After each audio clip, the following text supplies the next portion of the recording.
Europe Soir, le 18-20. Rémi Botsaron. La mort ne me fait pas peur. Je sais qu'in fine, elle va gagner, mais elle ne m'aura pas dans l'angoisse, elle ne m'aura pas dans la terreur. Elle m'aura avec un petit sourire ironique aux lèvres, en lui disant, oui, certes, tu vas emporter ma vie, mais la mort emporte toujours la vie in fine, mais même pas peur. Malgré tout, même si tu termines ma vie, vraiment, j'ai bien vécu. Je suis un soldat mort au combat. C'est la voix d'Axel Kahn qui résonne à 18h et passé de 18 minutes sur Europe 1, une voix sage et populaire qui vient de s'éteindre. L'ancien président de la Ligue contre le cancer s'est éteint à l'âge de 76 ans, victime de ce cancer dont il savait qu'il l'emporterait. Il en parlait encore ces dernières semaines. Bonsoir Didier Sicard. Oui, bonsoir. Vous avez travaillé avec Axel Kahn au sein du Comité consultatif national d'éthique pendant plusieurs années. Vous le connaissiez parfaitement. Vous avez entendu, comme nous, j'imagine, l'évocation qu'il faisait ces dernières semaines de sa vie, avec cette détermination à se battre pour ses causes, à apprécier la vie jusqu'au bout. Cette façon de parler ouvertement de la mort à venir, ça vous a surpris qu'il l'expose ainsi ? Non, ça m'a pas surpris parce que ça a toujours été un personnage d'un courage et d'une authenticité rare. Comme si, au fond, l'engagement, la vérité, l'honnêteté intellectuelle faisaient partie de sa vérité personnelle.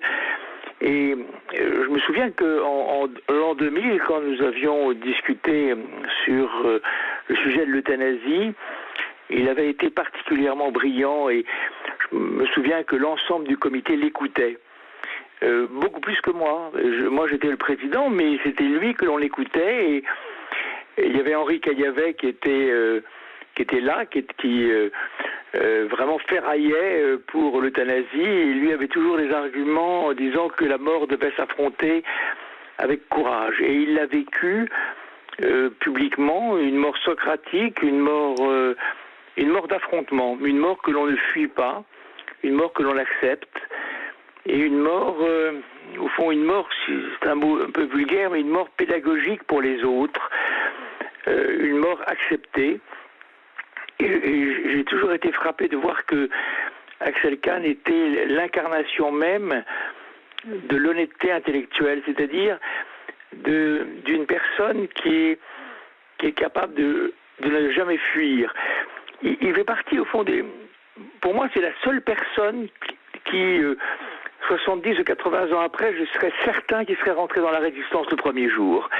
Ça fait partie des personnages dont on sait qu'ils ne vont jamais trahir, qu'ils ne vont jamais faillir. Et c'est cette rigueur, cette droiture de l'esprit qui me semble le caractériser au mieux. Et il n'a jamais dévié jusqu'au bout, jusqu'au dernier jour pratiquement. Jamais. Et je pense que sa mort est une continuité dans sa vie.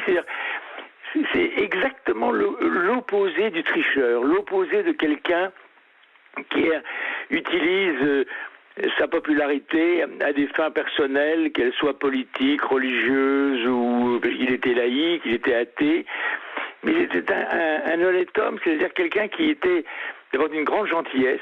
Je ne l'ai jamais vu agresser qui que ce soit, sauf dans des cas extrêmes, mais il avait une grande générosité d'esprit. C'est partie des personnes qui élèvent l'homme. Et il passait son temps, au fond, à dire que le passage sur Terre devait être un moment où chacun devait donner le meilleur de lui-même. Et je trouve qu'il l'a donné comme une preuve. Ce ne sont pas des mots. Axel Kahn était l'incarnation d'une parole engagée. Et moi, je n'ai pas l'équivalent dans ce moment depuis 80 ans. Je me souviens pas de personnages aussi fascinants. Il y a des gens qui sont plus beaux, plus intelligents, mais lui était l'incarnation même de ce que l'on peut demander à un humain dans sa vie, c'est-à-dire une sorte de repère, de boussole de l'existence pour chacun. Et vous en même temps, c'est un grand vraiment scientifique, parce que oui, c'est ça. c'est pas du tout un simple communicant. Moi, je me souviens qu'à Cochin, moi j'étais aussi à Cochin, il a fait des recherches qui sont des recherches de premier ordre. Je me souviens que quand il a découvert l'hormone d'absorption du fer, ça aurait pu très bien être une recherche nobelisable. C'est-à-dire vraiment c'est pas un petit chercheur, c'est un grand chercheur. Mais il voulait toujours que la recherche ne soit pas enfermée dans un laboratoire, et il voulait qu'elle soit sous deux feux de le feu de l'éthique et le feu de la société. Et il voulait que chacun puisse porter un jugement. Et c'est pour ça qu'il était assez rigoureux pour l'aventure scientifique où ce qui était possible devait forcément devait être possible scientifiquement, devait être admis éthiquement. Et il disait justement, l'éthique, elle est là pour être insolente, pour être critique. Elle n'est pas là pour dire le bien et le mal de façon un peu naïve. Elle est là pour en profondeur, soulever des questions que les autres ne soulèvent pas. Ouais, et il avait le souci, vous parliez de sa popularité tout à l'heure, il ne voulait pas en faire un mauvais usage, c'était un homme effectivement populaire, tout le monde le connaissait, Axel Kahn, il intervenait très régulièrement. C'est pas évident d'être un scientifique, un généticien populaire, de parler d'éthique à tout le monde. Il avait ce souci de s'adresser à tous. Oui, parce que ça c'était l'homme, c'est-à-dire qu'il voulait que sa vie soit sinon un modèle, il voulait que sa parole éclaire le monde. Et alors c'était pas une parole emphatique, c'était une parole très rigoureuse, car quand on analyse sa parole, ça partait d'ailleurs comme une mitrailleuse, mais c'était toujours très argumenté, c'était pas des mots creux, c'était vraiment des mots qui me fascinaient, c'est-à-dire ce qu'on demande, c'est-à-dire d'éclairer, d'apporter non pas une bénédiction ou une malédiction sur le monde, mais d'éclairer les enjeux. Et dans ce domaine, vous savez, les gens sont peu nombreux. Oui. Et peu se disent qu'ils peuvent prendre ça en charge aussi. C'est pas évident de se dire. Oui, puis alors il y a un peu de timidité. Et puis au fond, le scientifique qui communique, eh bien, ses pairs sont quelquefois un peu critiques en disant la science, ben, c'est fait pour les scientifiques dans les bureaux, dans les laboratoires fermés. Il faut pas parler parce qu'on va donner l'impression que la science est un côté populiste.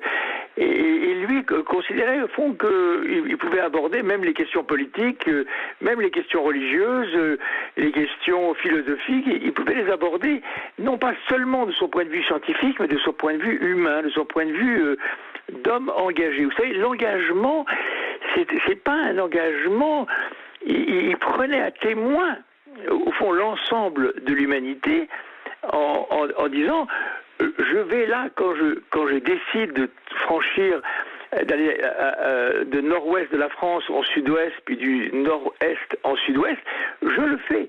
Et donc c'est quelqu'un qui était d'une autorité personnelle sur lui-même assez rare. C'est fait partie des personnes dont on se souviendra, parce que elles auront vraiment marqué leur époque par leur singularité. Qu'est-ce qu'il en restera, Didier Sicard, d'Axel Kahn? Vous dites on s'en souviendra. Comment ça va être entretenu maintenant qu'il est éteint, qu'on ne n'entendra plus sa voix?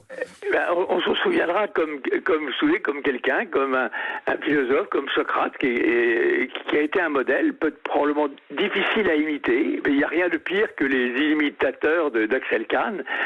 Mais comme quelqu'un qui, à un moment donné, a été une lumière dans le monde, une lumière qui n'était pas une lumière religieuse, c'était une lumière spirituelle, une lumière de vérité, une lumière où au fond, c'est la promotion de l'homme, Un humaniste, c'est vraiment le mot qui le résume le mieux, un humaniste? Oui, mais humaniste, vous savez, les humanistes, quelquefois, c'est un petit peu désuet. Et lui, c'était un homme au sens le meilleur que l'homme puisse donner de lui-même, je crois. Et il est parvenu, si on vous entend bien, effectivement, lui-même à s'élever et peut-être à inspirer d'autres et à le suivre. C'est l'idée. Et moi, je crois que sa mort est un modèle. Je ne me souviens pas, depuis de longues années, en dehors de ceux qui réclament l'euthanasie à coups de tambour et qui demandent, etc., lui a une mort d'une dignité. Et il a essayé de faire participer à sa propre souffrance, donner une leçon de vie, d'affrontement de la mort. Quand il dit « n'ayez pas peur », je crois que c'est une leçon qui peut-être nous restera définitivement. On retiendra jusqu'à nos propres morts. ces mots. Effectivement, merci beaucoup Didier Sicard d'avoir été avec nous ce soir pour évoquer longuement Axel Kahn, avec qui vous avez longtemps travaillé au sein du Comité consultatif national d'éthique. Merci beaucoup pour votre témoignage. Merci. Europe 1, Rémi Botsaro. Dans un instant, le rappel des titres de l'actualité et puis évidemment le rendez-vous avec les grandes voix du mardi.